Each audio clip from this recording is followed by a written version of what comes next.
I turned down a promotion overseas just to stay close to her, but she found comfort in her coworker, a man who couldn't even pay his own rent. Before watching the video, please tell us in the comments, which country are you watching from? My name is Ryan Blake, and I am 32 years old. For years, I believed marriage was about sacrifice and loyalty. But I learned that sometimes, when you give everything for love, the person you trust most takes it as weakness. Mornings used to be my favorite part of the day. Melissa would hum while brewing coffee, her laughter soft and warm, the kind that made the world feel still. We were a team, or so I thought. I left my ambitions behind when she got her dream job, thinking her success was ours. I wanted to be the man who supported her, who made her shine. At first, everything felt right. She was excited, driven, and thankful. She told me about her colleagues, about the big projects, about how proud she was that I believed in her. I'd sit across from her at dinner, listening to her stories, smiling as she talked about this new chapter in her life.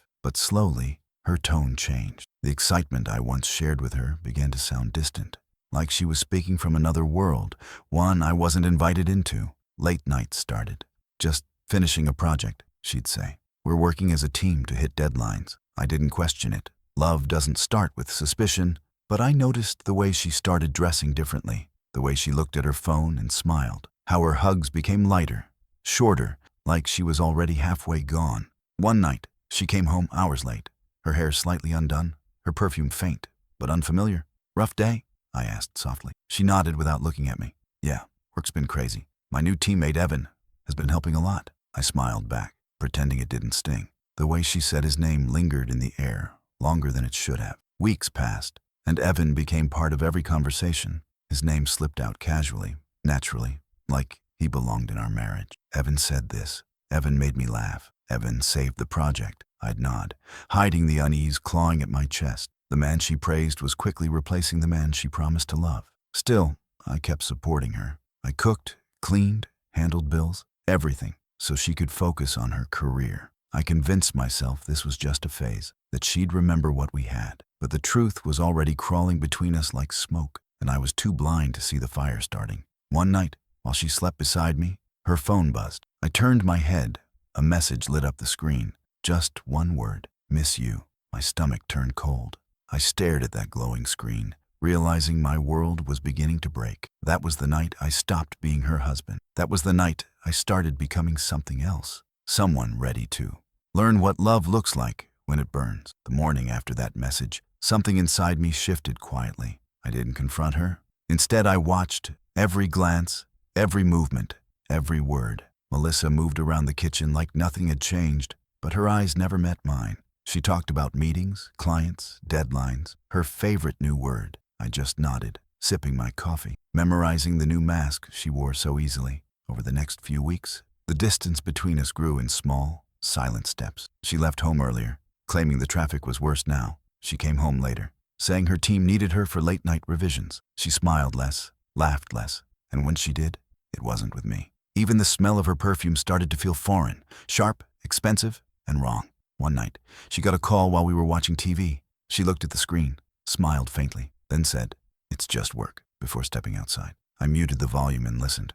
Her voice softened in a way I hadn't heard in months. "You're impossible," she said, giggling. "Stop it. I'll see you tomorrow." When she came back inside, her face was calm, practiced, and cold. I didn't sleep that night. I lay awake, staring at the ceiling, my mind replaying every little moment I'd ignored before. The extra makeup, the sudden gym membership, the new dresses, the fake exhaustion. I realized then that betrayal doesn't arrive with a loud crash. It seeps in like water through cracks, slow and silent, until it drowns you completely. At work, I found myself distracted, checking her social media for clues. Photos from company dinners, smiling faces, and always, Evan standing too close. His hand on her shoulder, her head tilted just enough to signal something unspoken.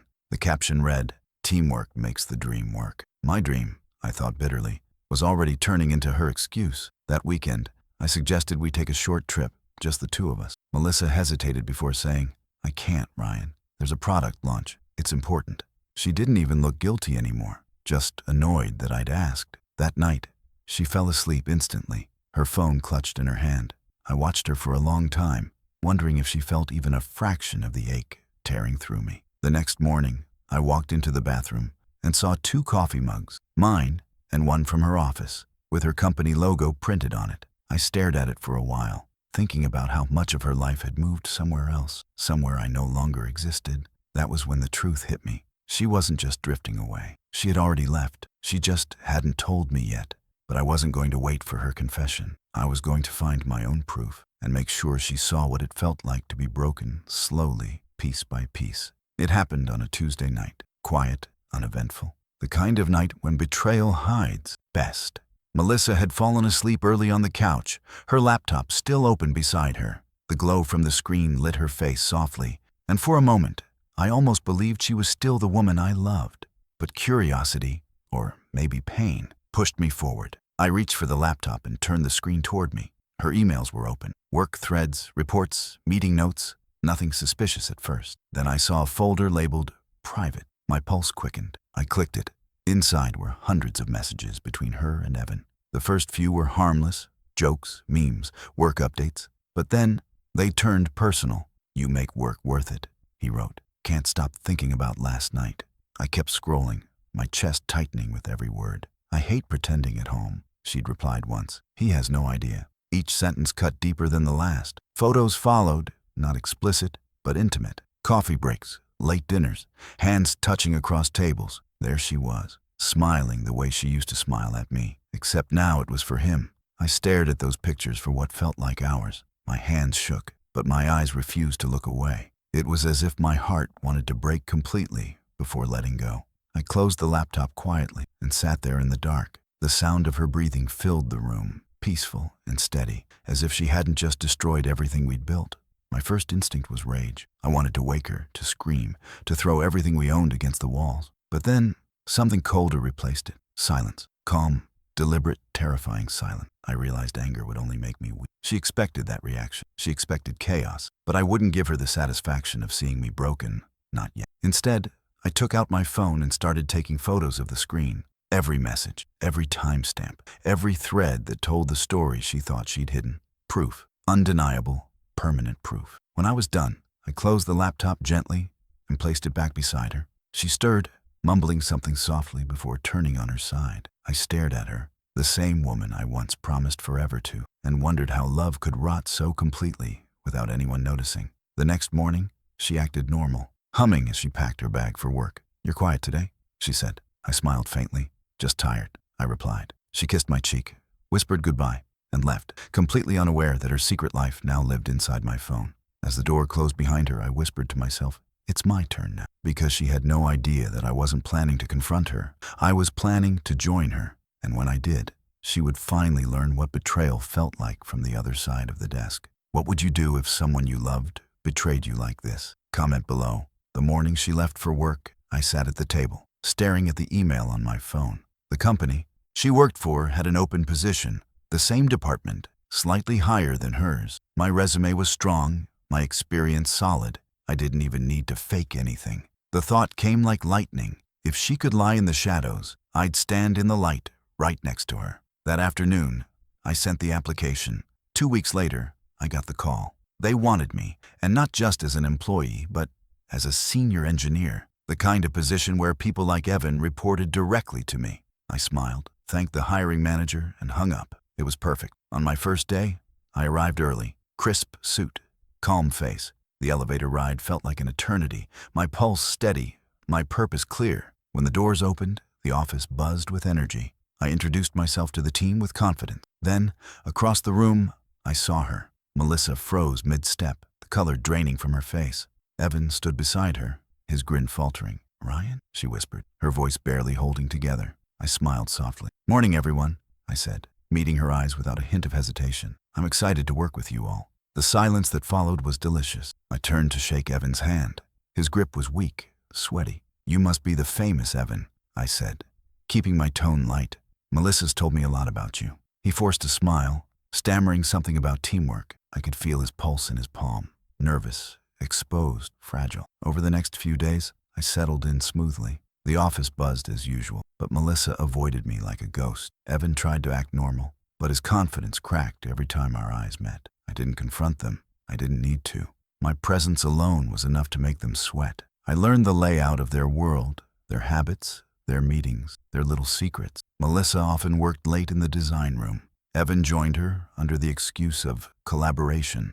But now, they couldn't risk being alone for long, not with me in charge of the schedule. I started assigning projects strategically, pairing Evan with other teammates, sending Melissa to work on site. Every move was quiet, deliberate, precise. People began noticing my leadership. They said I was efficient, disciplined, and calm under pressure. But what they didn't know was that every calm decision came from a storm I refused to show. One evening, as I passed by the conference room, I caught Melissa staring at me. Her eyes were full of guilt and something else, fear. I looked at her once, long enough to remind her that I wasn't the same man she'd betrayed. She had built her secret life at work, but now I was inside it, and she couldn't run anymore. The office air grew thicker every day I was there. What used to be her safe space had become her prison, and I was the warden. Melissa tried to act normal, tried to smile when others were around, but every glance we shared reminded her that I knew.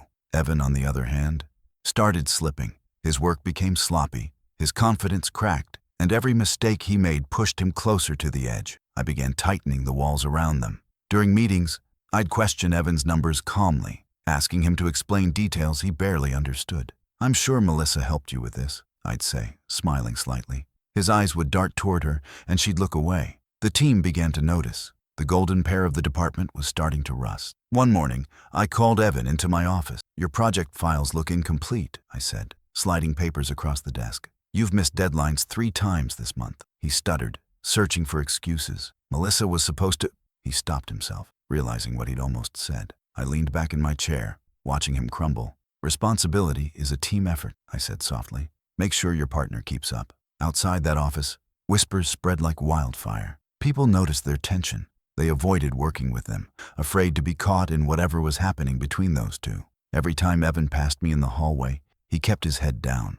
Melissa, meanwhile, began to shrink, her once proud posture replaced by quiet panic. Then came the breaking point. A major presentation for a high-value client was due. Evan and Melissa were leading it. I reviewed their proposal the night before, full of holes, missing data, incomplete charts. I didn't fix it. I let it burn. The next day, in front of management, their presentation collapsed. The client frowned.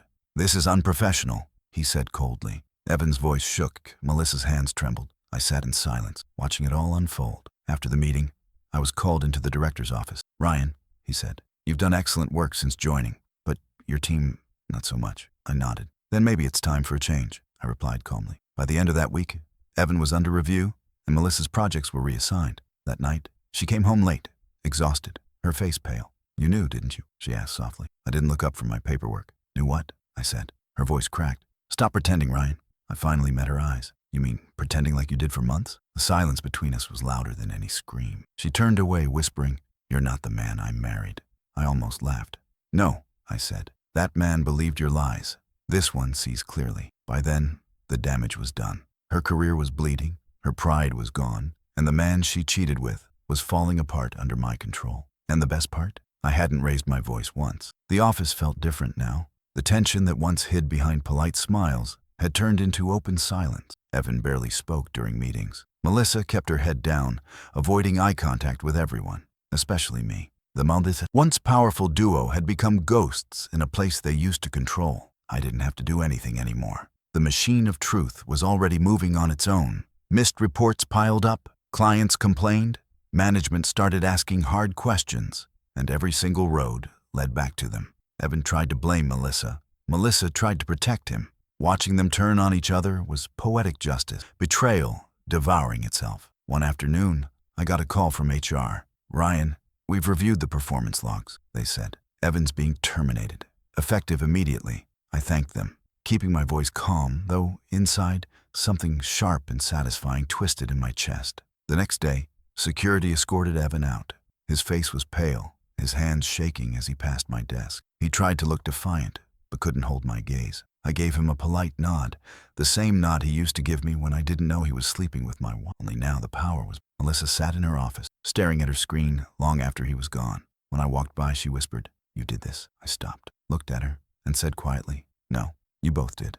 Then I walked away, leaving her surrounded by the ruins of her choices. Days passed, and her performance collapsed. The spark she once carried was gone. Her reputation once spotless, was now stained by whispers of favoritism and failure. She started leaving early, coming in late, and avoiding everyone's eyes. The same company that once gave her purpose now reminded her of everything she lost. One evening, as I was finishing paperwork, she appeared at my door. Her voice was soft, trembling. "Ryan, please," she said. "I'm sorry.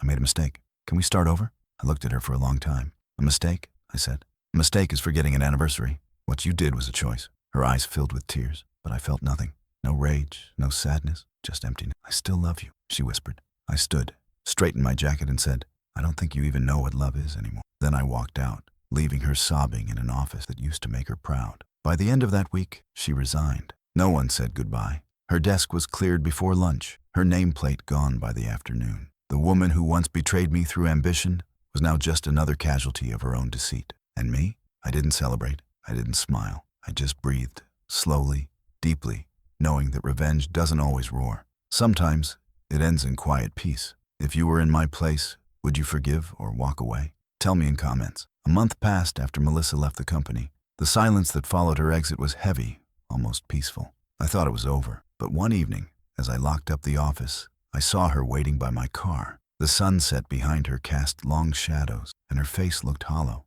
Nothing like the woman I once knew. "Ryan," she said softly, stepping closer. "Please, just listen." I crossed my arms, calm but cold. "Why now, Melissa? You had months to talk." Her eyes shimmered with tears. I didn't know how. Everything fell apart so fast. Evan's gone. I have nothing left. She took a shaky breath. "I ruined my career. And I ruined you." I stared at her, remembering every lie, every late-night text, every look she shared with that man.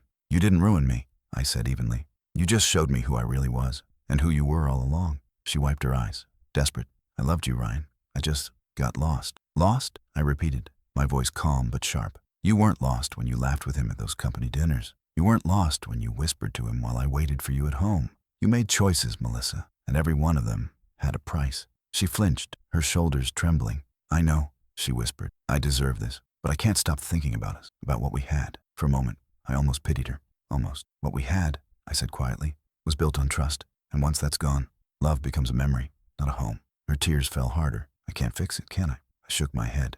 "No, Melissa. Some things don't need fixing. They just need to end." She stepped closer, reaching for my hand, but I stepped back. "You always ran to comfort when you were scared," I said. "Now, you'll have to face the cold alone." She nodded slowly, realizing there was no path left to redemption. "You've changed," she said, her voice cracking. I looked at her one last time. "No," I said. "You just finally see me clearly." The wind carried her sobs as I got into my car. I didn't look back. Her reflection in the rearview mirror faded with each passing street light until it was gone completely, just like the part of me that once begged for her love. That night, for the first time in a long time, I slept without dreaming. There was no anger, no ache, just peace. Revenge hadn't healed me. It had revealed me. The man she betrayed was gone. The man she created stood in his place, stronger, colder, unbreakable. 6 months later, the world felt different, lighter, quieter, mine again. The shop, the house, my routines, they all belonged to me now. I no longer woke up wondering where she was or who she was texting.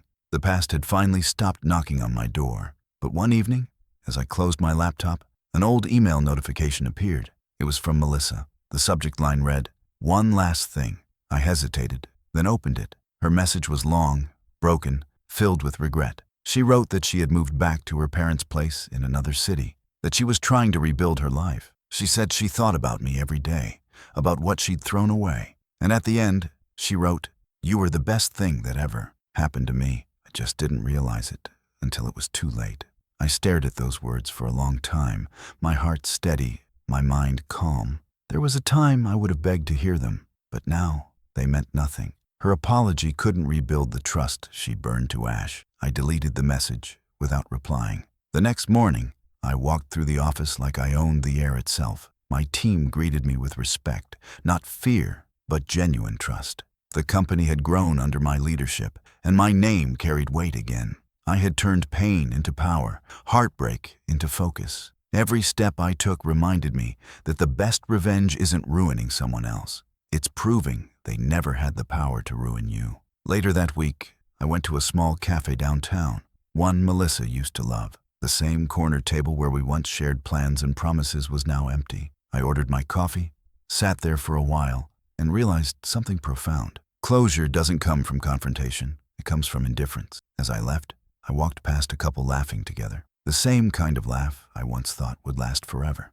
But instead of bitterness, I felt peace. I had learned that love doesn't fail because of one betrayal. It fails because one person stops choosing it every day. She stopped choosing me, and that was enough to end everything. That night, standing on my balcony, I looked at the city lights below, each one a story, a chance, a life, moving forward. I smiled. For the first time, the future didn't feel haunted. It felt open. She had her ending. I had my beginning. And sometimes, that's the most powerful revenge of all. Walking away without anger, without tears, and without looking back. Because when the mask of betrayal falls, peace becomes your crown. This is how my wife betrayed me. Should I forgive or move on? Tell me in comments. If this story gave you chills, hit like, share it with someone who needs strength, and subscribe for more real stories of heartbreak, betrayal, and redemption.